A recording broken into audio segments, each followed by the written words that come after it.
Hello everyone and welcome back to 4 Kilobyte Shorts Let's Play of Kerbal Space Program.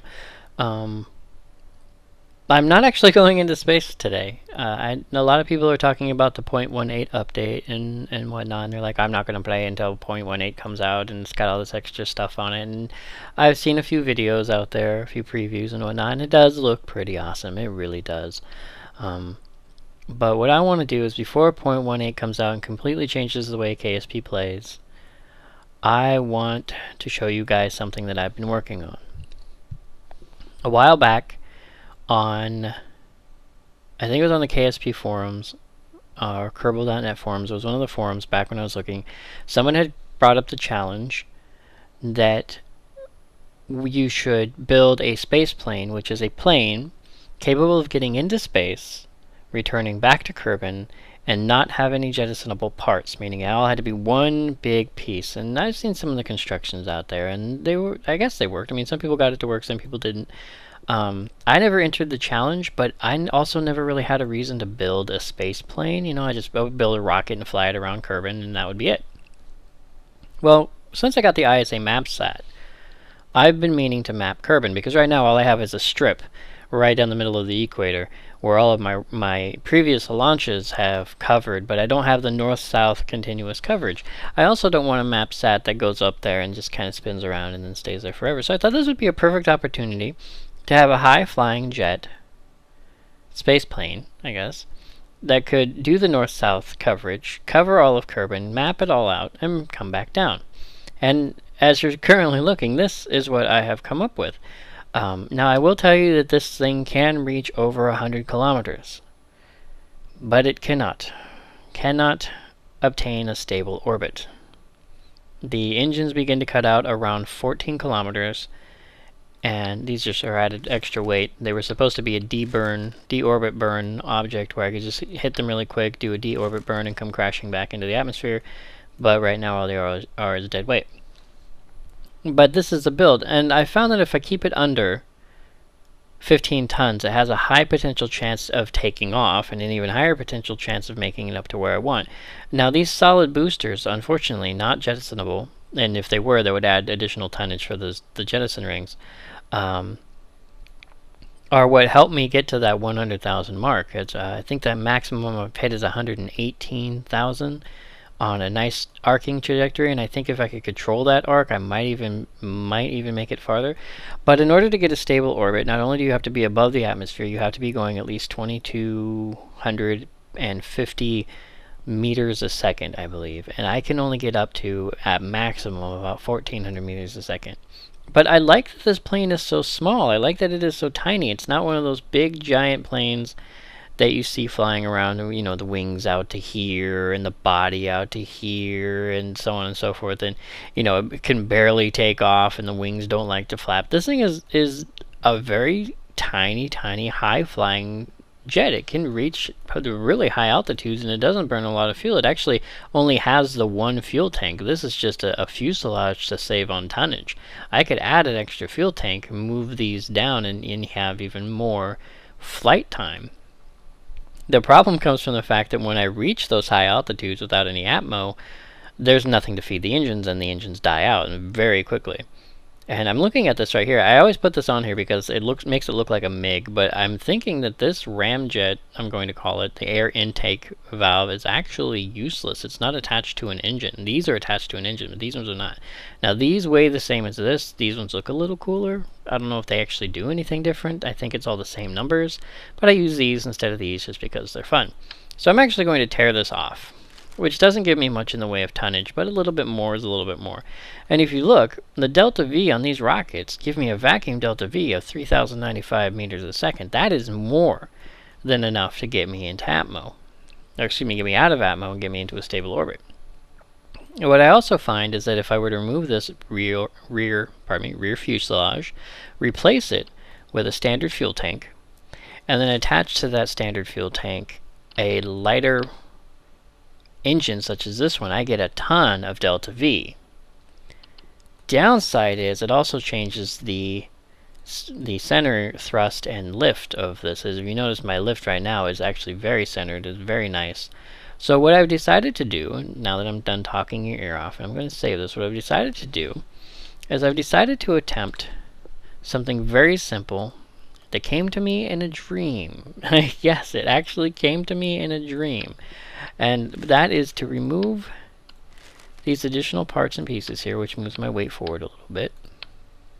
Remove all of this like I had before. I am then, now I'm looking at it, let me see, 165. I'm going to try this one first because I'm insane. Because all I need is enough to get me into orbit. I don't need enough to get me really back.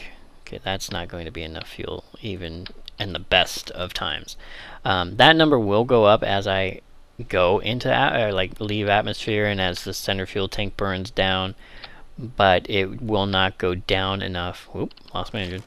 It will not go down enough for me to say, hey, that number's close enough.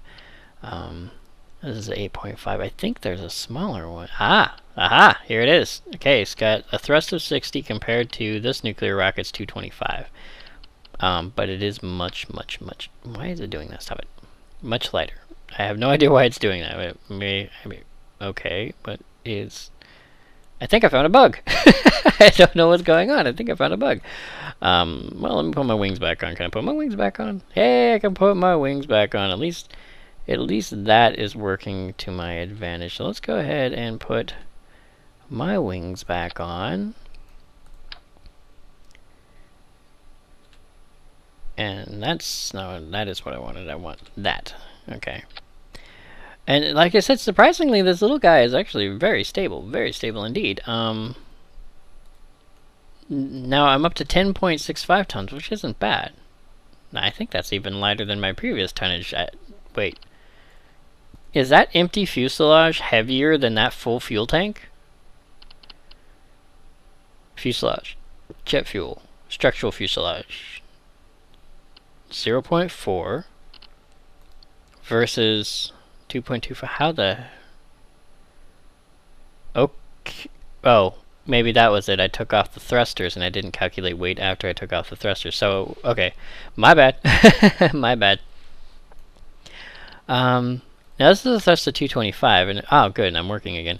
If I put that on, I get 2480, but my tonnage goes up to 19.5. Now what that means is I will not be able to take off. I've tried. Anything over 15 tons, and that's pushing it. 19 tons, I'm staying on the ground. There is no question. Now if I take the smaller, I guess lighter nuclear rocket, which is longer, I only go up to 12.9 tons. I get a vac delta V of 3818, but only a 1050 atmo burn. Now this is great out there in the vacuum of space. This is crap. And unfortunately, between the two, I'm actually closer to this than this when my side engines start to cut out. But I wanted to try it. And in order to try it, I have to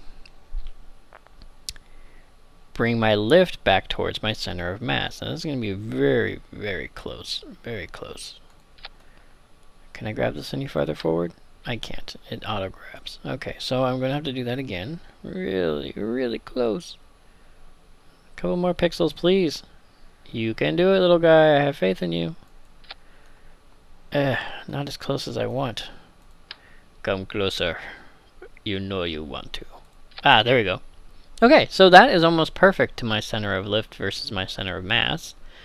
Now what this tends to do, however, is because this thing sticks out so far, and because I don't really have anything extending towards that end, I could add like a cowling to it, possibly. And that cowling could then hold these, and that might hold me better. But what tends to happen is I tend to do backflips. But because I hadn't moved my wings farther back, I don't know if that's what's causing it. If it is, maybe we'll try to add cowlings. I am going to tilt backwards. You'll see when I hit the runway. So let's go ahead and hit the runway. Right after I fix this. I'll leave those fuel tanks there. I don't really care that much. But I do want that there, and these here. And the reason I want these here is because I do have decouplers on these, because they separate them from the body. It's mostly visual, but I like it, and it also helps with the wing tilt. So if I actually activate this, I will blow both my engines completely off. That's a bad thing. So let's launch and watch what happens. Alright, and here we are out on the wonderful, wonderful runway. Yay! Okay, am I tilting? There it is. Okay, now I'm active. Now I'm active. So that's what happens, but if I'm lucky, since I'm only... Wow, see, for whatever reason, it tells me my tonnage is lower now. I don't know why. I have something on there that it says is tonnage, but isn't when it gets out here and does the calculations. But anyway, so I am only 11.4 tons, and that's really nice. With that, I should be able to actually slide forward without breaking this engine, and then take off at an angle, because when these engines thrust against the ground, you actually get a little bit more push than when you're just going straight. So let's see how this works for us.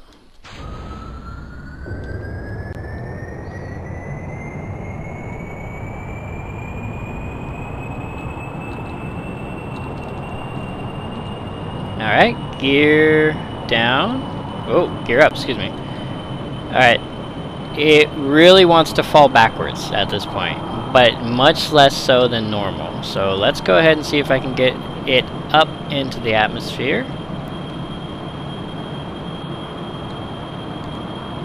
I like to go up at at the 90 degrees because it's a nice stable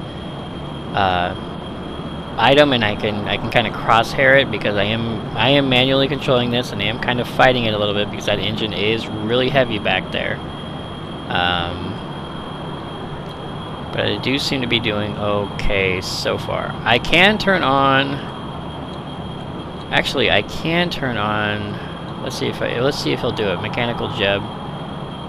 Yeah, he'll try to keep me basically stable, but I don't know how well he'll do it. So even mechanical jeb's able to control this little guy pretty accurately. Not great, mind you, because it is still fighting, but with that I can kind of do little pushes, and those little pushes help out. Now I do know I'm not going north to south, and that is because this is not testing whether or not I can actually turn and pilot and take off and do all that. This is to test whether or not this thing can make it into an orbital trajectory. So we are now up to 10,000 feet.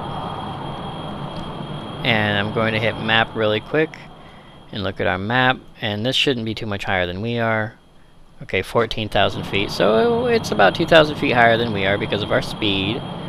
Our engines are very... Okay, they're going to start very quickly losing efficiency now, down to 50% efficiency.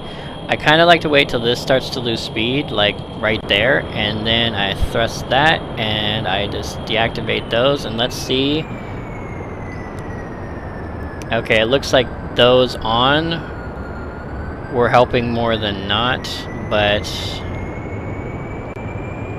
Okay, so those engines on, even at this low efficiency, seem to help at least a little bit up at these high altitudes.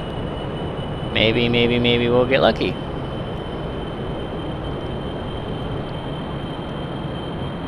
And those will cut out here very quickly. And if you notice, my actual thrust trajectory has gone down to almost nothing. I'm basically arcing straight up, or straight across, and all I am doing is avoiding my 20,000 meter apoapsis. So unfortunately, not enough thrust in the atmo. I'm not getting anywhere at all. I'm just kind of keeping myself here at this level, burning fuel, wasting fuel, not doing anything useful at all. But I'm going to keep this running. I'm going to keep this running and see what happens, maybe. Maybe if I bring my tilt down a little bit, I am picking up a little bit of speed. Maybe that will help. I don't know. Maybe that speed is coming from the fact that I'm slowly crashing into the planet.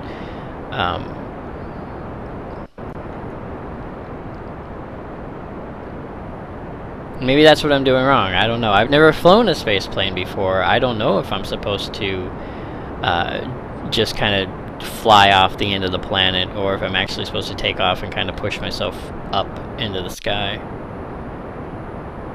What I do know, though, is that no matter how hard I'm trying, I am just losing speed. So at this point, I have become a regular plane again. I am not going to make it into space, and that's no good. So Jeremy here and I are going to abandon this flight, if only because it is not what we wanted, and we're going to go ahead and give something else a try. And I'll see you back at the hangar.